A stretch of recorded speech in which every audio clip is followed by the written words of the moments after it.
Well, the history of the Redemptorists in Iraq goes back to late 50s, beginning of the 60s of the last century. Of course, we know that Saint Alphonse had in his mind going to the Middle East, where the Christianity, and to start a mission there, because we know that the Redemptorists are missionaries for the marginalized people.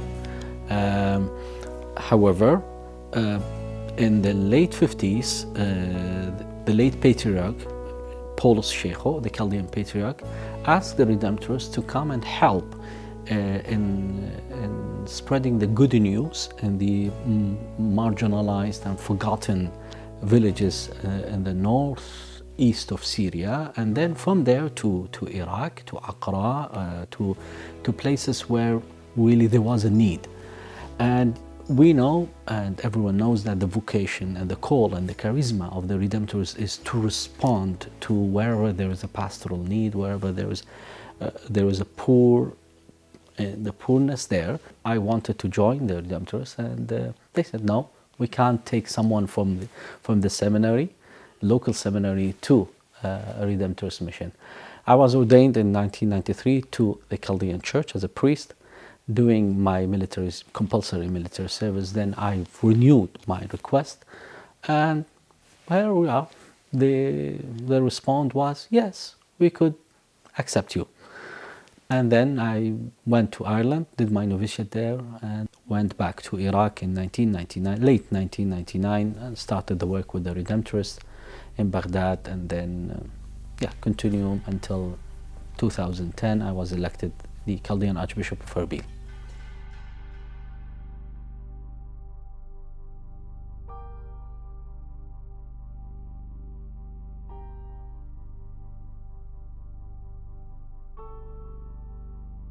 To be honest, it was a surprise. It was a surprise to everyone. Yes, we knew and we follow the danger of such sectarian violence, because it started in Baghdad in 2005, but we never thought that one day the whole province of Mosul would be really hijacked by ISIS in a short time. And that's why everyone was surprised, not just me. So people walked over 12 hours from Mosul to come, because driving to Mosul is just 1 hour. It's not that far. But and that's why no one was prepared for that, because we thought it will never happen. I mean, will not happen. But we walk up and we saw how the massive and the destruction. It started in Mosul in June, but we thought that's it. I mean, it's just the city of Mosul, especially when it comes to the surrounding area where we have the Nineveh plain, where we have most of our historic villages. We thought it would be secure, at least from the danger of ISIS, but unfortunately, it was taken by surprise. The Yazidis lived most of them lived in the north of Iraq, what we call Kurdistan today. They were very closed community, very, very close community.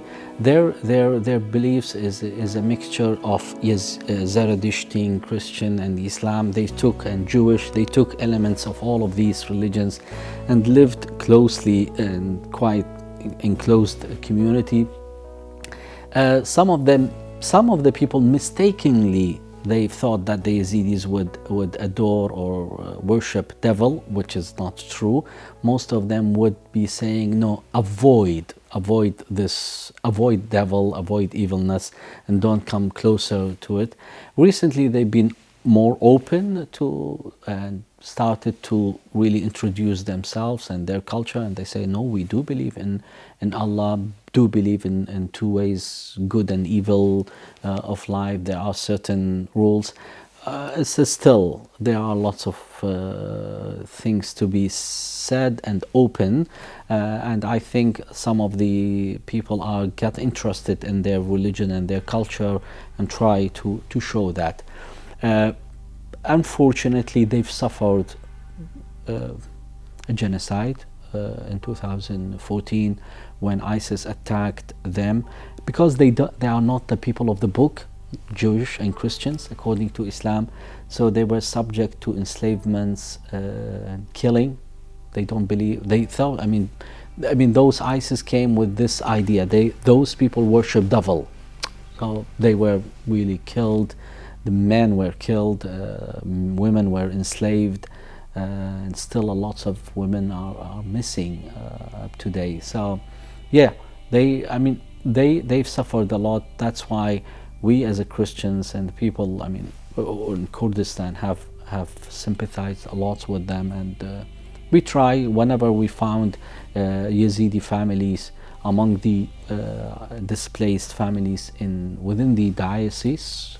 They were part of the community. We never said, well, you are Yazidis. No, they were always included in the caring for the IDPs and within church humanitarian programs.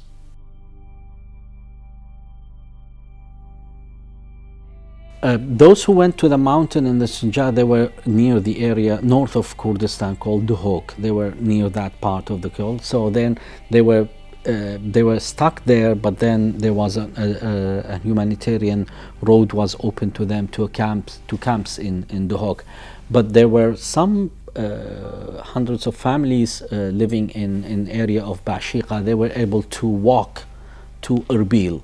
That's in the east of the country, east of Mosul. So over 200 families were welcomed within the community of Erbil. They were, as I said, they were included in all our humanitarian programs.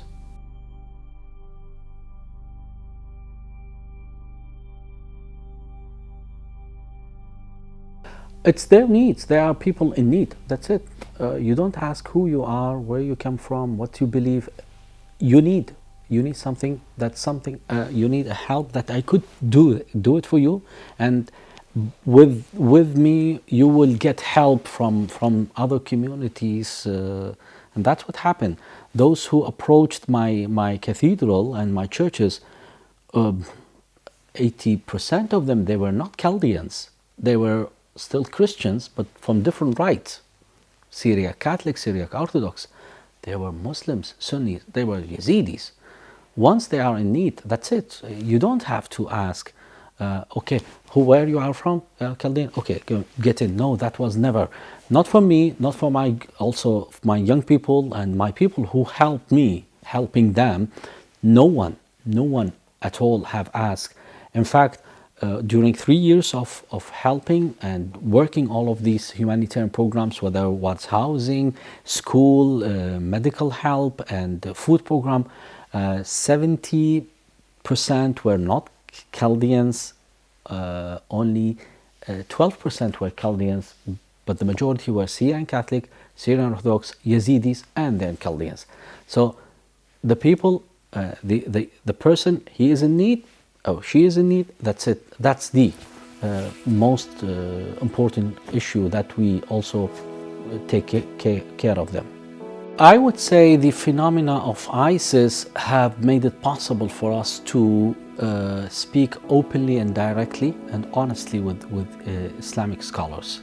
I used to tell them that ISIS is really a cancer within Islamic religion, and they should be really honest about this, naming this disease, this cancer, and try really to fight it, not by war but by educating the young people about the danger of extremism within the Islam. Since 2003, we are saying openly to our brothers and sisters Muslims, there is something that you should address. There is a danger, there is a cancer. And I think this open and honest dialogue would help Islam a lot. This was not the case before ISIS. There was some kind of coolness, being kind, gentle, not to hurt. But after that, we said, okay, everything is collapsed. Look to what ISIS have done to you as a Sunnis. Over 4 million Muslim IDPs displaced people, families, not to mention the Shia, not to mention the Christians. So you have to really to address this. So I would say, sorry to say this, the blessings, if I might say, of this phenomena was, for the first time we could speak honestly. Enough of diplomatic talks that sometimes would shows that how gentle we are with each other, which is still important, a respectful dialogue, but an honest one. If we don't face, or if we don't engage in this dialogue, I think we will be wasting our time. And that's what happened after 2003.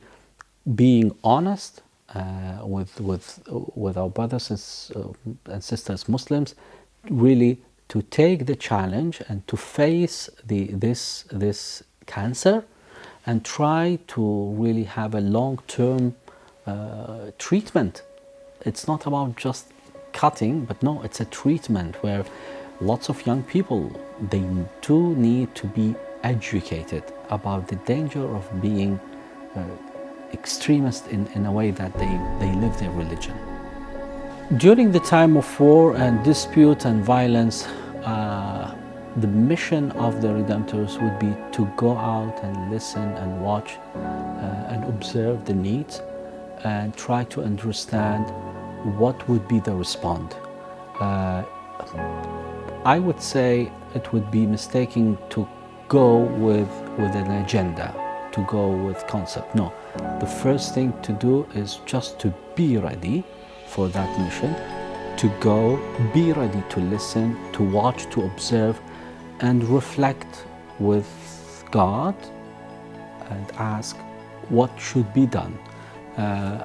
I think I do believe that's the most important approach. It's just simple, because if we start worrying about what we should say, what we should do, we will never go out and meet the people who are in need. But if we have just the courage just to go and face it as it is, it's not easy, because sometimes it's massive, it's so violent, it's beyond also our capacity of work, it's beyond what we are prepared to give.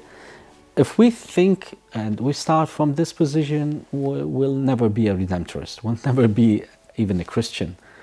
We will be hiding in our little chapel and saying the Our Father, praying to God, God help them. And God will be there still, okay, but I'm there, I need your help. So I think the courage to go out as poor as possible. No thoughts, no agenda, no expectations, just to be poor like them. I think we would find God's providence and He would show us the way. My mission is to raise awareness about the suffering of the Christians and Yazidis in Iraq, still being marginalized, being forgotten, neglected because of the political disputes, which is I mean, the whole political process is not settled yet. And you know, all of the difficulties in the region when it comes to, I mean, all of these political disputes between America and Iran, and Sunni and Shia, it's all affecting the region. But the most suffering people would be the vulnerable communities, the minorities, and that's why we have always to remind the world around us, just be careful, just be patient, listen to the suffering, listening. We are there, it's not over yet. And we still say, yes, ISIS have been defeated militarily, but the state of Caliphate is still there, the mentality is still there. The conditions which made ISIS so strong is still there. So be careful not to forget the region and try to put some efforts in it. So there is a political help needed to put political pressure on the Iraqi government to settle all of these issues, but with it, because most of the area is not being rebuilt, and the rebuilding, we have today, thank God, over 8,000 families were able to return to these historical and liberated villages. But most of the rebuilding is done by the church. because of the help of the churches. Not, I mean, the Knights of Columbus donated $2 million to build Karamles. We have the German government and the Aid to the Church in Need, and Knights of Malta are contributing, helping the rebuilding some of the houses. The Hungarian government is doing the same and helping and building telescope. But there's much of the needs need to be really responded to, and that would help, because the infrastructure is really bad. Life is not that easy in these countries. Electricity, water supply, school, all of these needs. So still, I think the mission of the Chaldean Church, and my mission, is to raise awareness. We are still living in a difficult and challenging experience. We need your help, we need your prayers, we need your support.